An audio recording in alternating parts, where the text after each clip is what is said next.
Wassalatu wassalamu ala asyrafil anbiya'i wal mursalin wa ala alihi wa sahbihi ajma'in. Rabbi shrah li sadri wa yassir li amri wahlul 'uqdatam min lisani yafqahu qawli. Wa la hawla wa la quwwata illa billahil 'aliyyil 'azim. Amma ba'd. Assalamualaikum.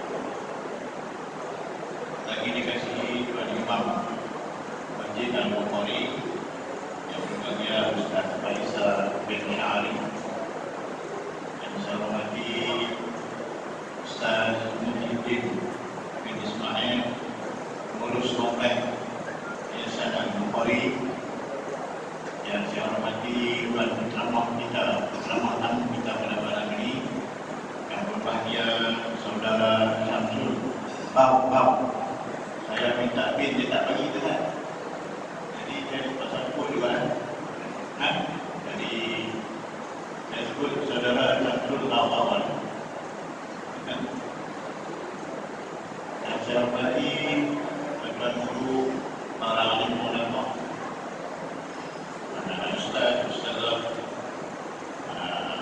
muslimin, muslimat yang dirahmati Allah sekalian. Syukur kita kehadiran Allah Subhanahu wa taala pada malam ini. Sekali lagi kita dapat mengadakan kuliah tamu. Kuliah tamu untuk bulan November. Dan alhamdulillah malam ini kita dipertemukan dengan Saudara Syamsul Bau, seorang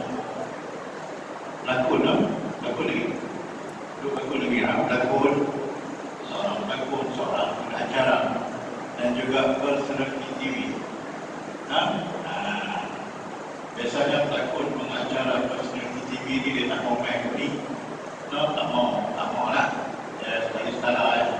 Tapi alhamdulillah sahabat kita ni, Saudara Syamsul Bau, dia banyak dah ke arah main masjid ni. Jadi kita tengok ada jemputan-jemputan ke majlis-majlis yang berbentuk agama. Dan insyaAllah petang hari, kalau tak silap saya, beliau bersama-sama dengan orang Pulau Kedah, ramai orang Pulau Kedah pun bersama-sama dengan beliau. Alhamdulillah, saya pun tak dapat cerita beliau. Dia tak bagi. Dia kata lagi dia cerita lagi ya, dalam kuliah dia. Jadi saya dalam macam silakan yang berbahagia Ustaz Saudara Syamsul Bau untuk menyampaikan ceramahnya. Silakan. Terima kasih diucapkan kepada Tuan Pengerusi Majlis. A'udzubillahi minasyaitonirrajim. Bismillahirrahmanirrahim. Alhamdulillahirabbil alamin wassalatu wassalamu ala asyrafil anbiya'i wal mursalin wa ala alihi wa sahbihi ajma'in. Rabbi shrah li sadri wa yassir li amri wa hlul 'uqdatam min lisani yafqahu qawli. Amma ba'd. Allahumma shalli ala sayyidina Muhammad wa ala ali sayyidina Muhammad. Allahumma yassir wa la tu'assir. Rabbi kami bil khair. La haula wa la quwwata illa billahil 'aliyyil 'azim. Terima kasih diucapkan kepada Tuan Imam,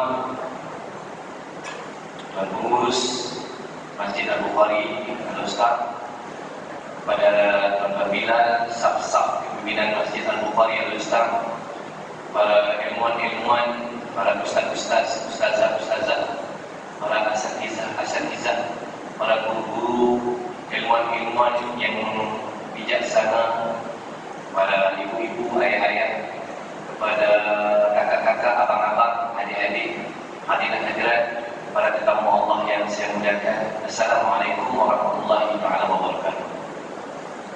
Syukur kepada Allah Subhanahu wa taala kita diberikan izin Allah dengan untuk hadir ke dalam majlis ilmu dan di mana mengikuti pada hadis Nabi sallallahu alaihi wasallam daripada Abu Hurairah radhiyallahu anhu, sesungguhnya Rasulullah sallallahu alaihi wasallam bersabda, siapa yang melalui satu jalan untuk mencari ilmu, Allah akan memudahkan baginya jalan tersebut.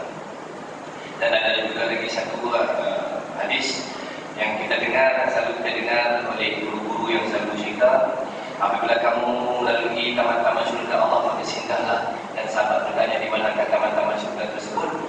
Di mana terletaknya majlis-majlis ilmu, kata Nabi sallallahu alaihi wasallam. Baik, para hadirin sekalian, dalam Allah yang saya muliakan, tak kenal maka tak cinta. Izinkanlah saya memperkenalkan diri saya, hamba yang fakir dan jahil ini, dan juga ingin memberi sedikit penerangan. Pak kata Tuan Pengurusi sebentar tadi, dia panggil saya Ustaz. Saya bukan Ustaz, saya bangunan Ustaz. Jadi lagi satu, majlis ilmu ini kita panggil bukan kuliah. Kalau kuliah, dia nak kena ambil surat kebenaran daripada majlis agama Islam. Kadang-kadang kita nak cakap dalam majlis-majlis tertentu, majlis agama ni bukan senang. Tuan-tuan perempuan, saya nak berdakwah ni pun orang kata ketak betul. Terima jemputan ni boleh dikatakan hari-hari terima jemputan. Hari-hari terima jemputan, dan kita rasa inilah peluang yang Allah SWT bagi kepada saya untuk saya cari pahala yang selama ini mungkin saya ini kurang buat pahala. Nak tolak peluang datang, tak diambil, nanti orang kata nanti kita tolak pula rezeki dan juga tolak peluang pahala. Nak ambil nanti kita ni ilmu cetek. Ada pepatah Melayu mengatakan, kalau kain panjang sejengkal lakukan dalam jangan juga. Itu pepatah Melayu. Ini kalau pepatah ulama ni yang depan ni bukannya sikit-sikit anu. Dan dia dengar cerita ni ustaz-ustaz apa semua, saya tak kata. Dengar mukadimah daripada Tuan Pengurusi tadi, Allah Akbar. Ini kata ada silap-silap, ada bukan atas belakang ni, mufti apa semua ada depan, kita mana tahu kan. Tapi inilah peluang yang Allah SWT bagi kepada saya. Begitu juga sebelum saya dipanggil untuk datang ke majlis ini juga, saya juga pernah dipanggil untuk buat persembahan depan Agung, juga depan ini yang mulia Seri Paduka Baginda yang di-Tuan Agung, depan menteri-menteri kabinet, depan VIP.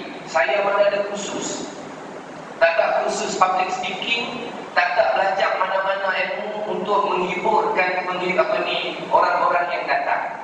Apa yang saya ada, apa yang saya boleh buat, saya tawakal untuk Allah. Begitu juga dalam dunia dakwah ini. Saya dulu pun tak tahu juga, tapi bila kita belajar, dengar kata Tuan Guru saya kata, ketika Nabi Musa Allah perintahkan untuk berdakwah kepada Fir'aun, maka Nabi Musa minta doa. Doanya yang saya baca tadi, dan juga Tuan Pengurusi baca. Rabbi shrah li sadri wa yassir li amri wahlul 'uqdatam min lisani yafqahu qawli. Minta kepada Allah supaya Allah permudahkan dan lancarkan, petahkan lidah saya untuk berkata-kata. Dan saya selalu juga dengar kata Tuan Guru saya daripada Al-Fadhil Ustaz Ahmad Suki Abdul Ghani, dia kata apa? Ada hadis Nabi SAW sampaikan olehmu, dan itu walau satu ayat kata hadis Nabi. Maka saya tak mau sampai banyak-banyak. Saya pun dah tanya pada Tuan Guru sini datang, saya perhati keliling, selalu dia majlis-majlis ilmu, masjid-masjid ni dia ada jam. Ni saya pusing, tengok tak tahu tak mana jam, dia tersembunyi ke apa, nak berhenti bawah ni. Besok pagi, balik kan saya balik dulu, baik, sebelum saya bagi sesi taruh, pada sekalian mungkin kita berhenti. Azan berhenti ke tak? Azan tak berhenti, tu yang kita jadi orang. Alhamdulillah, bagus. Dia ada tempat-tempat ni, dia azan, dia suruh azan juga. Kita kadang-kadang cerita tengok sekolah, tiba-tiba berhenti. Dia berhenti, dia stop. Baik, sebelum kita pergi ke sesi ta'aruf, mungkin ada yang tak kenal, mungkin ada yang tak kenal, mungkin ada yang kecil ni dia belum lagi, orang kata tahun 94 dia belum lahir lagi lah. Belum lahir lagi dia kan? Belum. Baik, saya ni saya orang Kedah. Saya orang Kedah. Lepas Kedah Malaysia menang Maghrib Ramai, orang tanya, Samsul orang mana? Saya kata orang Kedah. Baik, tak percaya lah orang Kedah, saya tahu. Aku orang Kedah, takkanlah aku nak ambil Piala Malaysia, aku tengok orang pada kata aku orang Kedah. Kan? Saya sepadan antara Perak dengan Kedah. Kedah pun dah, Perak pun duduk tengah-tengah. Tapi Perak 08. Cakap macam orang Kedah. Tapi orang Perak pun tak mau nak mengaku kami orang Pulau Gajah selama Perak. Orang Kedah pun tak mau nak mengaku kami. Jadi kami ini duduk tengah-tengah.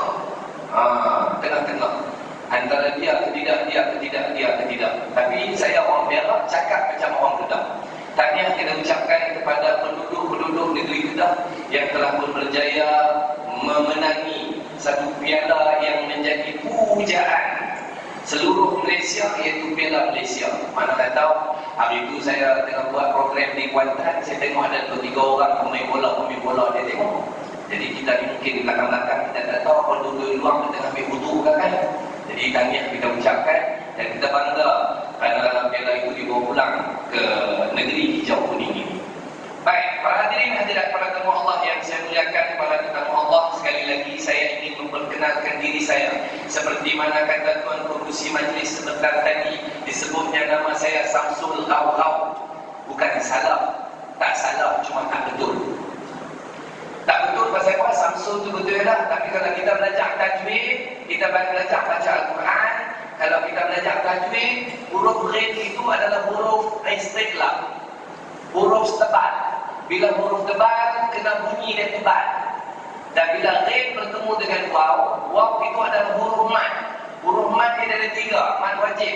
Alif, waw, ya, awi. Wajib 2 harakat. Dia tak disebut ghaw-ghaw, dia kena sebut panjang sikit 2 harakat. Samsul ghaw-ghaw. Ada pula kata, pandai-pandai buah pula main hukum tajwid masuk dalam tu. Dan kita nak cuba praktik. Ada orang, dia kalau pergi cerita, jumpa macam ni, mim bertemu dengan nun, tak ada tanda mati, maka dengung 2 harakat. Kita dapat macam tu. Kalau tadi dia tak faham. Bila dia tak faham, kita kena bagi macam mana dia nak faham. Kan? Macam contoh, kalau tadi tu imam kita baca sedap, tuan imam kita baca, saya baca pejam-pejam mata tadi dengar-dengar macam suara Datuk Ismail Hashim. Dia punya bila disebut Tini wal zaitun, disebut satu-satu kan. Dia disebut alif dengan ra, baris di atas huruf tebal Ar-Rahman, sebutan dia sedap kan. Jadi macam tadi juga bila kita baca Fatihah, waladdallin, 6 harakat. Ada orang panggil saya Samsul dengan lalu-lalu dekat pekan rambut belah sana, dekat pekan rambut apa butuh ni, dekat rambut yang dekat ujung sana. Saya pergi juga, pergi baju raya apa semua dekat sana. Jumpa orang panggil, Samsul kau. Tak jadi, itu 6 harakat. Yang itu 6 harakat. Dia kena 2 harakat saja, Samsul kau baru dia. Dan saya dilahirkan 48 tahun yang lalu. 48 tahun yang lalu. Dan sehinggalah ini usia saya 48 tahun lah. Jadi tahun 68 saya lahir dan saya membesar di kampung Kubu Gajah selama Perak. Dan tuan-tuan dan puan, anggaplah sesi kita pada malam ini bukan kuliah, tetapi sesi ini dipanggil sesi sembang-sembang santai. Sembang-sembang santai, kita ni boleh katakan nak kena dapat sijil surat kebenaran apa-apa, Allah Ta'ala. Tapi kalau nak panggil kuliah maghrib, saya bukan ustaz. Jadi kalau nak panggil forum, saya pun cakap seorang-seorang. Kalau nak dikatakan kuliah khas pun dah juga. Kita dengar tadi besok ada forum buat kaluang apa-apa semua. Ni nak cari ilmu sikit-sikit boleh. Saya boleh kongsi mungkin satu asbab kenapa kita perlu berhijrah. Kita ambil satu titik tolak. Bermulanya mungkin sekarang ini, hari ini adalah 5 hari bulan Safar untuk tahun 1438 Hijrah. Masih baru lagi kalau ikut tahun Masihi, Januari, Februari. Kalau masuk tahun Hijrah, maka Muharram, Safar. Ada orang dia nak ambil mula. Kawan saya dulu, masa zaman-zaman kejar-kejar dulu, zaman-zaman bersama dengan TV3 dulu, nak pakai tudung, ada kawan-kawan dia nak pakai tudung, dia ambil tahun Hijrah. Mula 1 Hijrah dia boleh pakai, mula pakai skaf dulu. Kan, dia pakai skaf saja. Lepas tu nanti 2-3 bulan baru dia pakai anak tudung kecil sikit. Dia pakai tudung, lepas tu baru dia pakai telekung sikit. Pasal apa? Dia nak kata sikit demi sedikit. Tak apa, yang penting kita ada niat. Innamal a'malu binniyat. Kita cuba niatkan dalam hati kita segala-galanya kita apa yang kita nak buat dalam tergantung pada niat kita, dan semoga Allah terima niat kita itu sebagai ibadah. Ambil titik tolak daripada tahun baru ini, iaitu tahun Hijrah 1438 Hijrah ini, hari ini 5 bulan Safar. Bukan ajak jadi baik-baik sangat, itu terpulang pada tuan-tuan dan perempuan. Mungkin tuan-tuan perempuan yang ada dalam Masjid Al-Bukhari ini semuanya hebat-hebat. Tapi tak salah kalau kita dah hebat, kita jadi lebih hebat untuk tahun ini. Sebab baru-baru ini, bukan saya pergi forum, tapi saya pergi kuliah Al-Fadil Ustaz Ahmad Yusufi Abdul Ghani, iaitu tuan guru saya. Dia selalu mengajar kelas-kelas untuk kategori K-pop. Bukan Korea. Ada orang kata, ada Korea tak nak mengajar. Bukan. K-pop ini adalah kumpulan persatuan orang pencit. Memang K-pop ini memang anti masjid hari-hari. Allah bagi panjang umur, Allah bagi dia panjang umur, mungkin sehat tubuh badan, umur 60-70 memang dia akan sentiasa datang masjid. Tetapi kalau bab-bab mengaji, kita tanya balik, dia mengaji berapa? Nak tunggu bila mengaji? Hatam berapa kali setahun tu mengaji? InsyaAllah, alhamdulillah setahun sekali bulan Ramadan. Tapi kalau kita umur dah 60-70 tahun, kita kena jadi lebih baik daripada tahun yang sebelumnya. Kata tuan guru saya, kalau dah kita dalam kategori K-pop, kita kena hatam Quran 3 hari 1 kali. Bermakna 1 hari kita kena baca 10 juzuk, 2 hari 20 juzuk, 3 hari 30 juzuk. Apa nak buat? Dia kata dulu kita dah kerja, dulu kita dah cari duit. Ini Allah bagi sisa-sisa hidup dalam hidup kita ini. Yang berbaki mungkin dah ada 60-70 tahun. Tunggu apa lagi dia kata? Ini mengikut daripada buku Sahih Bukhari. Kalau tuan-tuan perempuan pernah dengar daripada tuan-tuan guru, kalau kita umur 60 tahun, kita tidur 1 hari 8 jam. 8 jam kali dengan 60 tahun, kita dah buang umur kita selama 20 tahun. Kalau umur kita 60 tahun, kita dah buang 20 tahun, tinggal 40 tahun. 40 tahun kita dah hidup, berapa tahun pula kita kerja? 8 jam juga kita kerja. Tolak lagi 20 tahun, tinggal 20 tahun. 20 tahun kita pergi jalan-jalan, bawa isteri kita, bawa anak-anak pergi makan, duduk kedai kopi, makan roti canai, sembang, main WhatsApp. Ambil gambar, selfie, tolak-tolak. Tinggal sebenarnya kita beramal sepanjang umur kita berapa tahun. Dan kita selalu minta dengan Allah Subhanahu wa taala, Allahumma inna nas'aluka ridhaka wal jannah wa na'udzubika min sakhatika wan nar. Allahu akbar, kita minta dengan Allah. Tapi Allah suruh kita, Allah kata apa? Tidak aku jadikan manusia dan jin melainkan beribadah kepada aku. Allahu akbar. Tapi kita habiskan usia kita dengan buat benda-benda yang tak sepatutnya. Bukan tuan-tuan perempuan, saya membesar sampai umur saya 80 atau 85, duduk di kampung Kubu Gajah selama Perak, tak ketahuan. Orang kampung mula keluar tengok muka kita, orang panggil kutu kampung. Banyak ada kata yang pergi bila Kuala Lumpur pergi buat kerja, saya kerja dua bapa kampung ni, kita sekarang semua pakai hilang. Kalau main di Alustang ni, sawah padi kan, kalau pergi belah Selama, Sungai Ulang, kulit, pokok kita. Lah ni tinggal kelapa sawit, tubuh minyak kelapa sawit baru naik pula dah. Kerja nak bakar-bakar sokok. Pokok kita, bila banyak orang getah, kita ni kadang-kadang nak enjoy. Budak-budak muda mana lagi nak pergi tengok wayang, Johnny Jonathan, nak tengok Hurbani, nak tengok wayang sana, nak pergi dating jalan-jalan kan, nak pergi Pulau Pinang, apa lagi curi kita serang. Orang mula tengok pasal kita ni, mula tu kata jadi kutu kampung, acara kutu kampung, orang kata hampir di belakang, hampir kumpul. Saya pun minta kerja, kaki tangan kerajaan yang pertama dalam hidup saya dan sampai ke hari ini, saya minta kerja polis. POLIS, pasal orang lain dia susah. DIRAJA, diraja. dipakai di bahu kiri dan kanan polis-polis di Malaysia ini, diraja, diingatkan rasuah ada, jangan ambil. Itu dia punya sinonim ataupun nama pintasan daripada polis dan juga diraja. Dulu kita satu gelang, kalau tengok JKR kata JKR jangan kerja rajin. Dulu TNB, dulu LNN, LNN lamun-lamun naik lagi memang lepas putih-putih lamun naik tangga.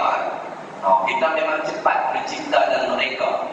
Itulah saya kerja dulu polis pasal orang lain yang susah, diingat-ingatkan rasuah ada, jangan ambil. Saya kerja dari tahun 90 sampai tahun 95 dengan gaji RM350. Mula tahun pertama kerja gaji RM350 rasa cukup. Tapi tuan-tuan dan perempuan, RM350 rupanya satu hari gaji kita lebih kurang dalam RM11 sahaja. Masuk tahun kedua mula rasa tercekik. Pasal apa? Kita anak muda mula dah kenal rasa nak enjoy, nak berfoya-foya. Masuk tahun ketiga, Allah tertekan lagi, hutang mula banyak. Bila hutang mula banyak, kita mula rasa tersempit hidup kita tak di mana-mana, kita mula tak seronok. Allah pada jadi dengan aku, apa nak jadi dengan aku. Sampai tahun 1994. Hutang mula banyak, pinjam koperasi. Tuan-tuan dan perempuan dulu Al-Ustaz, pernah dulu Al-Ustaz, mesti tahu.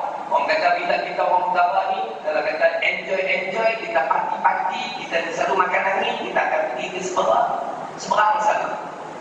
Saya pernah pinjam duit nak pergi makan angin. Alasan pinjam duit nak kahwin, tapi rupanya pergi makan angin. Makan angin tak mana? Pandai lompat, tak kena jangan tumpah. Kita pergi belah sana. Pasport warna kuning, kita kat dalam polis warna kuning. Saya tak mau buka aib saya sebab Allah tidak buka aib saya. Tapi saya nak cerita ini adalah penghijrahan demi penghijrahan yang saya lalui. Sebab ini bukan sesi kuliah, tapi ini sesi orang kata perkongsian ilmu dan juga pengalaman. Kalau saya nak cerita ilmu, mungkin tuan-tuan dan perempuan ilmu lebih tinggi dari saya. Tetapi pengalaman jadi selebriti selama 23 tahun, mungkin tuan-tuan dan perempuan tak ada. Maka tahun 94, TV3 mahukan anda.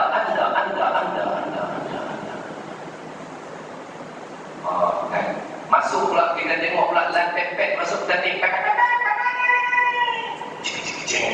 dari Michael Jackson, kampung dia jalan dapat telur panjang. Kita pasal tercabar, tengok kawan-kawan kata ni hang kalau hang tak kapal lawa-lawa dekat sini ya tak cik nanti masuk TV. Saya ni pantang dicabar. Orang Perak, saya darah keturunan Maharaja Lela. Kalau orang Kelantan, dia mungkin keturunan orang Pahang, dia mungkin dia keturunan Mak Kilau. Saya ni keturunan Maharaja Lela yang membunuh dia daripada Perch, pantang dicabar. Saya pun masuk pertandingan itu, dan apabila masuk pertandingan itu tiba-tiba menang. Menang pula Allah bagi, boleh menewaskan lantai pek yang mempunyai ayam ketuk ketang. Saya ni bercakap boleh menang. Bercakap boleh menang. Tapi tuan-tuan perempuan, saya minta dengan Allah SWT, bukan setiap malam, satu malam saya duduk, saya sembahyang, saya minta pada Allah SWT dengan dalam tahajud, saya minta, ya Allah, anugerahkanlah aku sesuatu bakat atau kebolehan yang orang lain tak pernah buat. Allah bagi jurubah. Tak pernah orang keluar dalam TV jurubah. Saya jurubah. Saya mana ada pengalaman jurubah. Daripada duduk di kampung, saya nak masuk polis tiba-tiba jurubah. Tak mana cari? Saya cari dekat Cukit Road. Cukit Road, orang jurubah kita duduk, tengok, dia je bedak. Pakai di anjung, di dapur bau dia. Kalau pakai di dapur, di dalam bilik berbau bau dia. Dia yang jual tu orang Perak. Jadi begitu saya pun cuma saya cari begitu dapat masuk dan tiba-tiba menang. Allah bagi saya itu menang. Tahun 94 saya menang bulan 11 dan bermulalah karier saya sebagai seorang artis. Dan saya ditawarkan oleh TV3 untuk menjadi resident artis dengan gaji RM1,000. Hijrah demi hijrah dari kampung yang orang tak suka. Saya pergi kerja polis gaji RM350. Tiba-tiba TV3 offer saya gaji RM1,000. Cuba bayang, penghijrahan bagi saya RM1,000 sangat. Tahun 95 saya berhenti dan saya mula jadi resident artis dengan gaji RM1,000 yang saya rasa besar. Duduk bulan pertama di Kuala Lumpur, terus saya rasa tercekik. Tercekik macam tak yang mula-mula saya kerja RM350. Bayang tengok gaji RM1,000, bayang sewa bilik RM250, beli kereta tonton Saga Orient, bayang bulan-bulan RM150, RM180, bayang duit tol, bayang duit minyak, bayang duit itu, duit ini sekian, gaji tak ada apa. 2 tahun saya diam kerja buat dengan RM9,000 lebih untuk 97 saya berhenti. Tahun 97 saya berhenti dan bermula karier saya sebagai artis bebas. Dan hidup saya tuan-tuan dan puan makin jauh dengan Allah Subhanahu wa taala. Saya mula kata Piramli dalam filem 74 Belalang yang ditanya oleh pelakon Budak Umar kepada Piramli, "Wahai ahli nujum yang bijak laksana, kalau tahu apakah masalah ini? 1, banyak-banyak, 2, sikit-sikit, 3, jarang-jarang, 4, kadang-kadang, 5, tak buat duit." Kalau orang yang dah biasa buat dosa, dia akan rasa dosa tak semayang, dosa yang dia cuma seperti lalat yang boleh halau. Orang yang hati dia hitam, dia rasa buat dosa, dia rasa ni tak ada apa-apa. Saya mula rasa jauh dengan Allah, lagi jauh, lagi banyak duit. Gawat tahun 97, 98, saya lagi banyak syuk. Tahun 99 saya lagi banyak persembahan pentas. Dan saya dapat offer berlakon filem. Kalau sekarang ni pelakon-pelakon yang popular, paling popular mungkin kita disebut Zizan Razak, Syahizi Sef, Zizan Johan Raja Lawak. Itu laki-laki. Kalau perempuan mungkin Suri Hati, Mr. Pilot. Kenal? Tak kenal? Girlfriend saya di Lombok. Perempuan kita masa itu mungkin nama saya yang sebegitu. Tetapi kalau perempuan mungkin doa, berkat doa seseorang yang kita tak tahu, dan Allah sebut dalam Quran, wa qala rabbukum ud'uni astajib lakum, berdoalah nescaya aku akan makbulkan. Saya duduk dengan Allah yang Rahman, ibu saya satu rumah di Kuala Lumpur. Selepas ayahanda saya meninggal tahun 96, saya bawa mak saya duduk satu rumah dengan mak saya. Mak saya kata, "Hang tak sembahyang ke?" Saya lagi. Bila sembahyang pagi subuh dia tutup pintu, dong. Sembahyang subuh. Begitulah selalu, dan mungkin ada satu doa dia yang Allah akan kabulkan. Tiba-tiba dalam populariti saya sedang melonjak dan saya berlakon hero filem Sarah. Dan ketika filem itu akan dimainkan di panggung-panggung, tiba-tiba Allah mengguit hati-hati saya ini untuk pergi menunaikan umrah di Makkah Mukarramah. Ramai orang kata, kenapa cerita nak ubah di Mekah? Ada ni kenapa pergi Madinah? Kalau tuan-tuan pernah pergi, mungkin dah biasa tahu ataupun dah tahu. Kalau tak pernah pergi, saya nak kongsi satu cerita yang membolehkan kenapa kita selalu pergi ke Makkah Mukarramah, dan tempat itu cukup suci yang Allah sebut tanah suci. Saya sampai ke hari ini, saya akan bawa jemaah-jemaah untuk menunaikan umrah secara freelance, untuk cari peluang selalu pergi. Ada orang duit banyak berjuta dalam bank, tapi Allah tak jemput. Ada orang tak ada duit dalam bank, tapi Allah selalu panggil. Kerana apa? Kerana setiap kali kita pergi ke Makkah Mukarramah atau pergi ke Madinah Munawwarah, kita akan bawa balik 3 benda ataupun 3 perkara. Benda yang pertama kita bawa balik adalah hikayah. Benda yang kedua kita bawa balik adalah hadiah. Benda yang ketiga yang kita bawa balik adalah hidayah.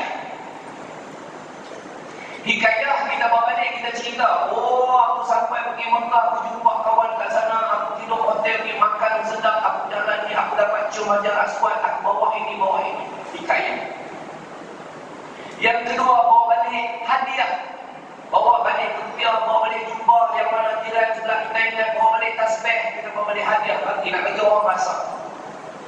Tetapi yang ketiga, kita memberi hidayah ini, yang kadang-kadang bila kita balik, ada orang kita tengok perubahan daripada diri dia yang buatkan dia berhijrah menjadi yang dipanggil mabrur. Bukan saya nak kata saya mabrur, tetapi itulah yang saya rasa sampai ke hari ini.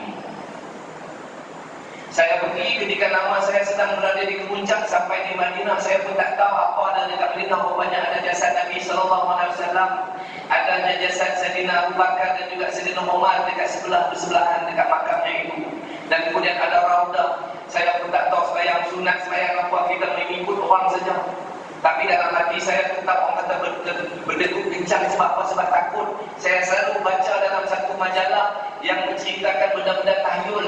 Barang siapa selalu buat dosa, selalu buat salah, siapa tak semayang, siapa tak solat, nanti pergi Mekah, Allah angkat Kaabah tak nampak. Allahu Akbar. Saya takut sangat-sangat. Sebab kita tahu apa yang dosa kita telah buat.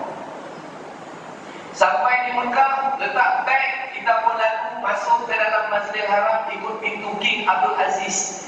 Saya dengan linangan air mata tengok sebelah kiri, tak nampak Kaabah, perempuan dan perempuan. Diam penuh. Allah, hati saya buntak-buntak. Tengok belah kanan lagi, tengok Allahu Akbar. Ya Allah, dah tarik dah Kaabah daripada mataku. Semua diam. Allahu Akbar. Sikit kepala dan menangis. Kawan sebelah tanya, Samsul, hang nangis pasal apa? Aku pun nak menangis juga ni. Bagi tahu apa dia hang tengok ni. Aku tak tahu juga. Tak ada apa, aku menangis. Aku tak nampak Kaabah tak mana. Mana dia hang tengok Kaabah tu? Tak ada. Sana tak ada. Dia kata memang mas kiri kanan mana ada Kaabah. Kaabah duduk sana, Kaabah duduk sana. Oh. Siapa yang belum pernah pergi ke Masjidil Haram, masuk pintu memang tak nampak. Sebab Kaabah dia duduk di bawah dataran. Sebab Makkahul Mukarramah itu di bawah lembah. Di dalam lembah, di bawah. Tambah sekarang ini dengan proses pembesaran di Masjidil Haram, lagilah siapa yang pergi, lagi jauh. Ada orang dia masuk untuk buat tawaf saja, lepas tu dia sembahyang, 5 waktu dia sembahyang kat luar. Sebab apa? Dia makin jauh.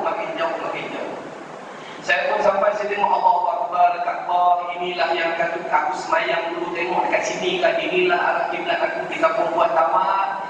Lepas tawaf kita pun sa'i, lepas sa'i kita pun tahallul. Selesai umrah yang pertama. Saya cukup terpuja sebab apa? Tahun 2001 saya pergi, Telaga Zamzam masih boleh masuk.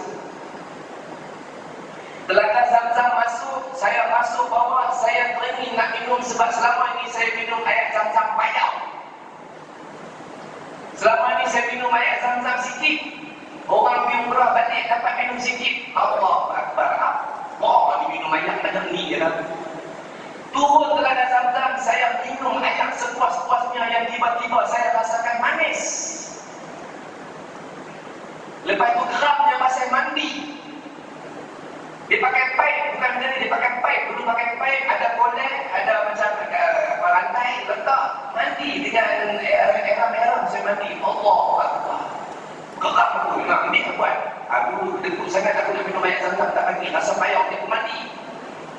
Mandi air Zamzam dalam rumah, rasa puas, rasa Allah Akbar. Naik pergi ke bilik, letak beg, kita pun dah settle.